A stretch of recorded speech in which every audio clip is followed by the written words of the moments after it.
Hey guys, this is Jan for Chess24. Today's video, we're gonna take a look at the top game of the 6th round of the European Individual Championship.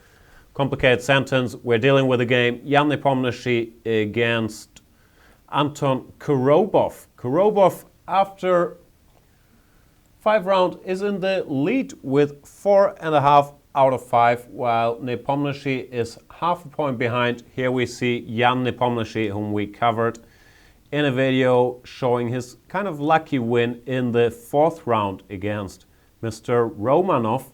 Today he once again gets the white pieces against Anton Korobov. Let's see, picture of Korobov as well. That's Anton Korobov.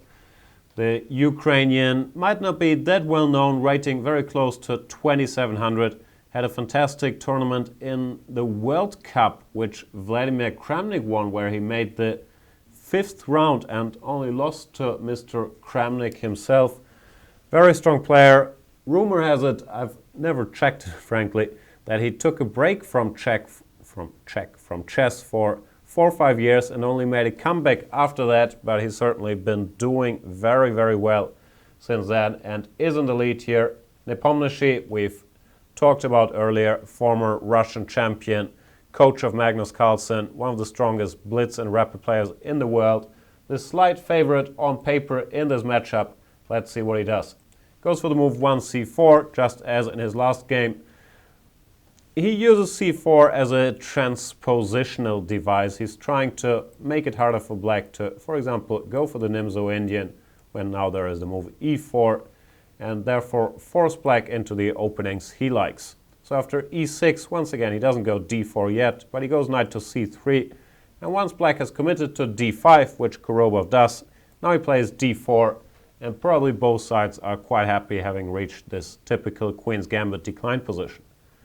Korobov plays knight to f6. Now, until quite recently, you wouldn't see that move that much, because after cd, ed, bishop g5, white was supposed to be in very good shape.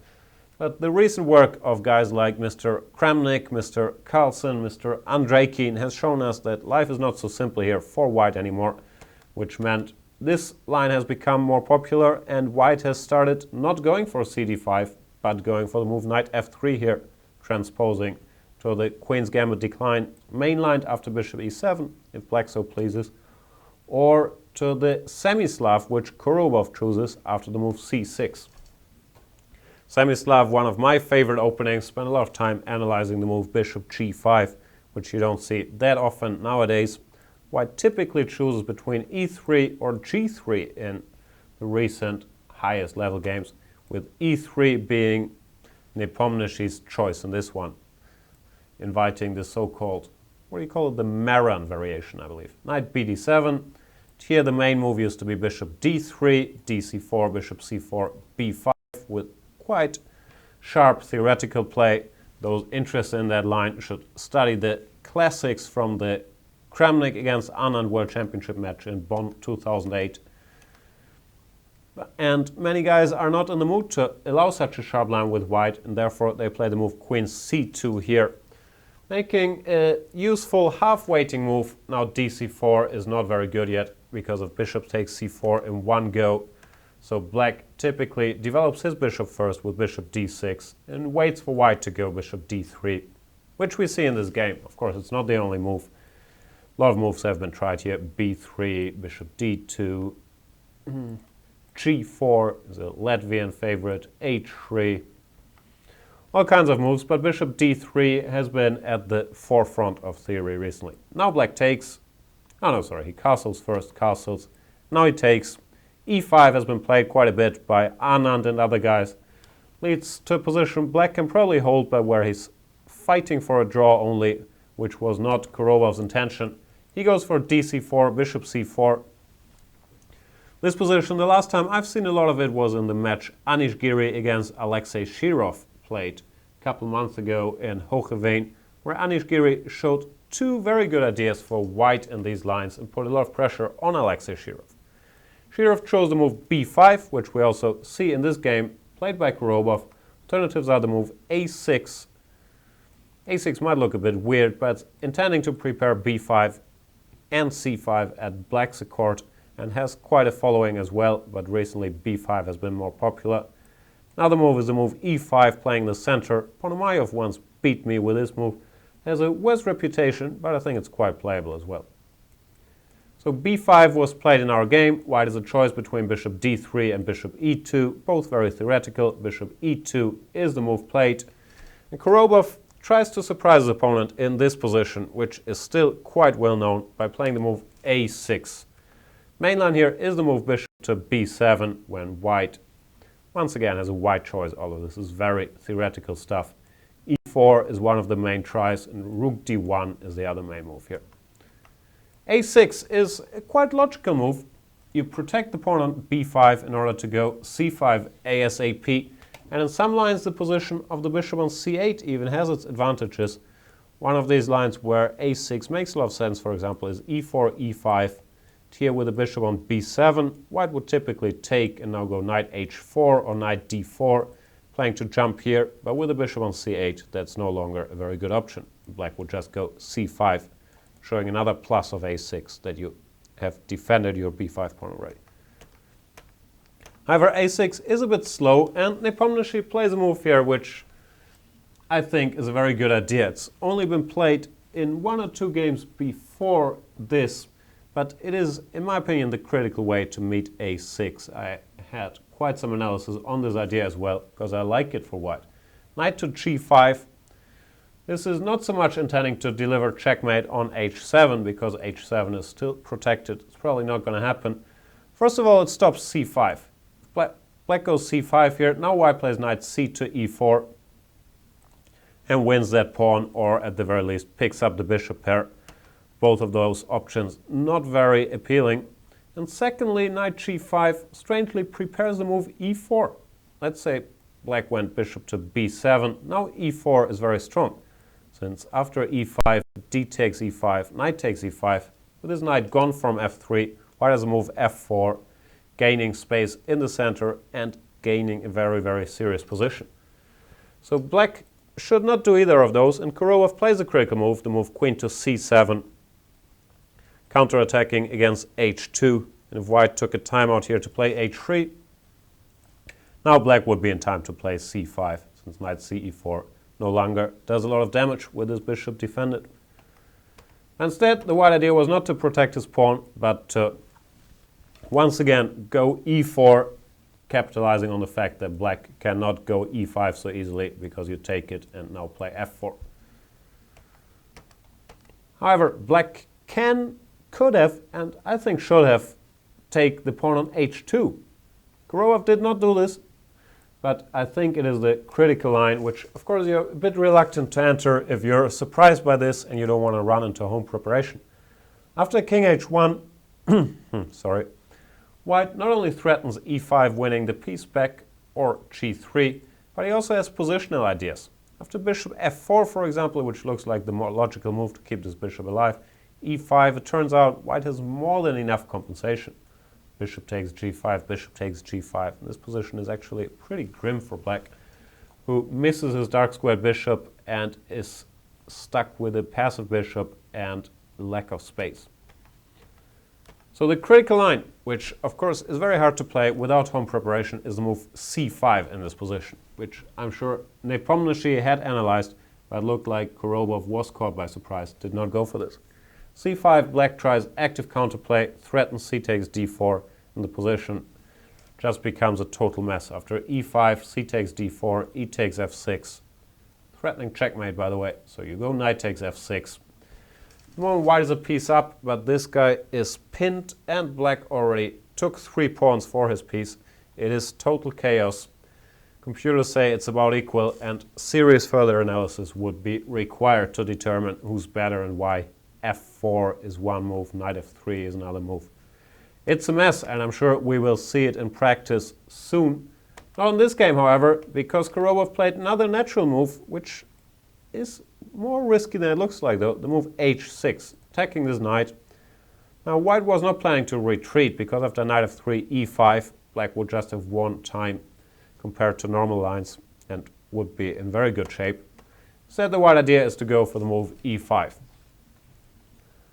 Black has nothing better than h takes g, e takes d6 with tempo, queen takes d6, and bishop takes g5.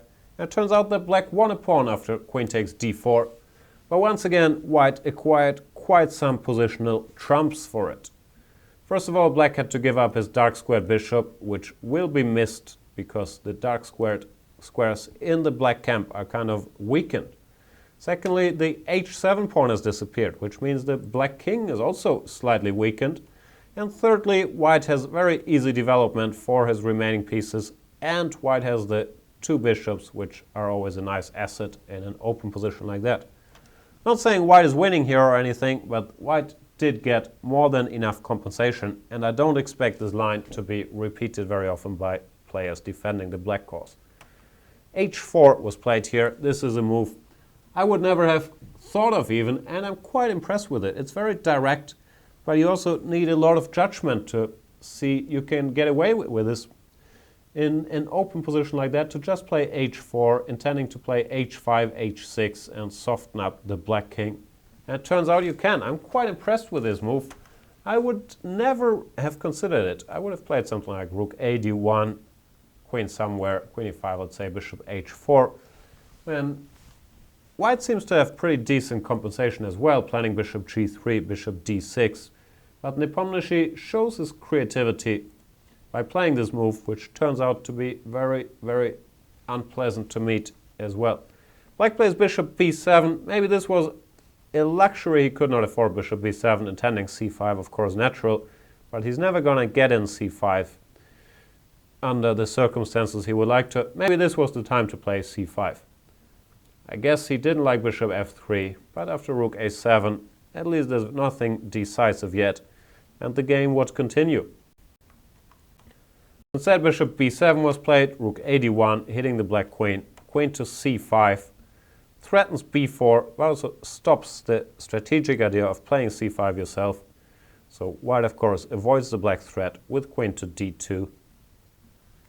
And b4 was played anyway, which makes sense in order to chase this knight away from the center, but it's also another positional concession, because after knight a4, queen a5, b3, we see the black pawn majority on the queen side really lost its flexibility. Can't create a passed pawn very easily anymore. It's being held up by the two white pawns, and you also weaken some additional squares. After knight a4, this knight has access to those squares. c4 became very weak. So white compensation has increased. Black, of course, would like to get in knight e4, but this is still not possible since d7 is hanging. So c5 was played now, freeing the bishop, h5, return to the original plan to just go h6 and loosen up the black king. And it turns out white is in time to do this, which I'm still impressed with. Bishop c6, for example, it looks like a logical move, planning knight e4. But white just goes h6, ignores all the action. Knight e4, queen e3, or queen f4 might be even stronger. Knight g5, queen g5, and checkmate is on the way after g6, takes, queen f6. This might not have been best defense for black, but just a sample how serious the problems can get quite quickly. So Korobov decided, okay, this is not going well. I need to create some space for my queen. Play the move c4, which not only keeps an eye on this g5 bishop, but it also prepares to meet white's main threat of h6 with queen to d5, forcing the exchange of queens, since there's also the threat of checkmate on g2. Nepomniachtchi played another very strong move, or to my mind at least, meeting this idea. Just a quiet little move, queen to e3, but those slow, quiet little moves, sometimes the hardest ones.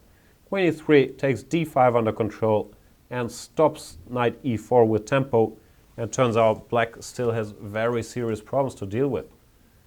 Natural move at first look c3, there's no direct threat, so let's build a protected passed pawn. But white's initiative after h6 is still extremely powerful. For example, g6, which looks like the logical way to meet this, loses by force already after bishop f6, knight f6. Knight to c5, a nice move, cutting off the black queen from defending along the 5th rank. White is winning here, bishop c6, one more precise move to be made, queen to g5, Queen e5 headed here is what you want to do, but then knight e8 still defends. But after queen g5, there is no such luck, since knight e8 now runs into queen to e7. When h7 is a threat, in general we can see the black pieces don't coordinate very well. Black is lost here. Just another demonstration of the dangers black is facing, and Korobov decided, oof, this is serious, I need to exchange queens no matter what the cost. And he went for the move queen to e5, trying to give the pawn back and bail out. But this endgame, which he did get his wish after queen e5, queen takes, knight takes, but this endgame is extremely unpleasant for black to defend. It's borderline, well, lost is a strong word, but it's just very bad. So I think he had to try to hang in here. It's all very scary. The computer says black has to go cb, ab, queen f5 and has chances of survival. It looks bad. But after h6, maybe this was the best black had. Let's say knight to d5, queen g3, queen g6. Play a position like that, try to put the queen on the king side and, well, survive. White has tremendous compensation. This rook coming across so many lines, but the game would have been less one-sided than it is in the end game that Korobov chose. Queen e5, knight e5, and Nepomniachtchi played the move knight b6. Interestingly, or randomly enough, the move that also brought him victory in his game a round earlier against Yevgeny Romanov. Let's briefly switch to that game. Here we got it, where black erred with the move rook a8 and knight to b6 was the game winner. So knight b6 looks like a move that has been treating Mr. Nepomniachtchi pretty well in Jerusalem so far. Black's problem here is the rook doesn't have a good square. Rook a7 we can already see is not a very nice square. b8 looks alright, but runs into bishop f4, pinning the knight. Rook a d8 might have been best, but it's still stepping into a pin, and b takes c4. Leads to a very serious white advantage, who, well, restores material equality and has way superior pieces. So this position might have been black's best bet, but it's still pretty depressing. Instead, Korobov decided to give up an exchange, play the move c3, establish this protected passed pawn now. But turns out that it's not worth a full exchange. After knight a8, rook a8, white not only is an exchange up, that's not the big thing, but he also gains the initiative very quickly. Goes bishop f6, gf, f4, eliminating the pretty active black knights. Knight c6, rook to d7. We can see the white pieces are becoming active themselves. This rook, bishop has a good square on f3. The king is going to come, and the lone pawn on c3 is not enough of a distraction to stop white from activating. Knight to a5, another sign things aren't going well for black. Knight on the rim is dim and all that. Rook to d1, king g7, rook c7, threatening rook d7, so bishop d5 to stop that. But with this knight out of play, black's position is just pretty hopeless. King f2, rook d8 here, or a move earlier. Maybe Nepomniachtchi could have speeded up the technical process a bit by going f5, threatening fe6 and stopping black from stabilizing by playing f5 himself. Didn't do so. He played bishop f3, when after f5 there was still a fight ahead. King to e3, centralizing the king. Rook to d6. Korobov does his best to hang in there, but he still is material down, and his knight on a5 doesn't do much, so he tries to bring it back with knight c6 by playing rook to d6. Bishop d5, e d5. Here, rook to c5, intending to pick up more material. Computer points out king to d4 was the strongest move, just stopping knight c6 because of king to c5. When I think Nepomniachtchi saw this and he did not like the move knight to c4. Very nice little trick. bc, dc, and all of a sudden black is back in the game, since he wins material here. However, the computer gives the not very obvious but decisive move h6, point after king h6, Now it's rook h1, and once this rook has left the d file, white can eat the knight with the winning position. Still, details, it doesn't really change the way the game is going. Instead of king d4, Nepomniachtchi went rook c5, Korobov gives a check, rook a6, king d3, knight c6, rook takes d5. That's just a whole exchange, and the white pieces are active. King h6, rook h1, avoiding the last trap, rook takes f5, rook d6 check. It would be very bad news since king c2 is met with knight to d4 with very unpleasant knight fork. Of course, Nepomniachtchi spotted that one, played rook h1, got his rook out of the way, f6, g3, another useful move, covering that pawn and preparing, if needed, to occupy the second rank with his rook. Knight e7, rook d7. We see good technique by Jan Nepomniachtchi, not forcing the issue, but just making useful logical moves and slowly converting his advantage. After a5, now it's time to take the c2 square under control with the other rook, freeing the king from the duty of defending that. And now the king is free to stroll into the black camp, which is what happens. Rook e1, king c4, rook e6, king b5. King just quietly wants to eat all these pawns. Knight c6 was played, rook to d1, putting black in some kind of Zugzwang. Knight can't move since it has to defend this pawn. Rook has to defend the knight. The king doesn't want to move either because it has to stop the h-pawn. But what are you going to do? You move the king, but after h6, king h8, h7, same Zugzwang occurred again, and Korobov had seen enough and decided to resign here. Good game by Mr. Nepomniachtchi, who didn't need to get lucky as against Romanov, but got in a very nice idea in the opening with his knight g5, queen c7, e4. Korobov, I believe, committed a mistake by going for the move h6 here, and in general by not being ready for this line. And then he got outplayed. The position was already quite unpleasant. His h4 plan, I was impressed with. h5, h6, not obvious to me at all. Black panicked and went for the move queen to e5 in this position, which looked pretty bad, but after queen e5, things were made easy for Jan Nepomniachtchi, who's now in the lead in the European Individual Championship. It's Nepomniachtchi and Armenia's Gabriel Sargsyan shared first with 5 out of 6. However, there's still 5 rounds to go. Something exciting happens. We'll keep you posted on this channel. Follow the thing live on chess24.com. Thank you guys for watching this video, and I'll see you for the next one. Bye bye.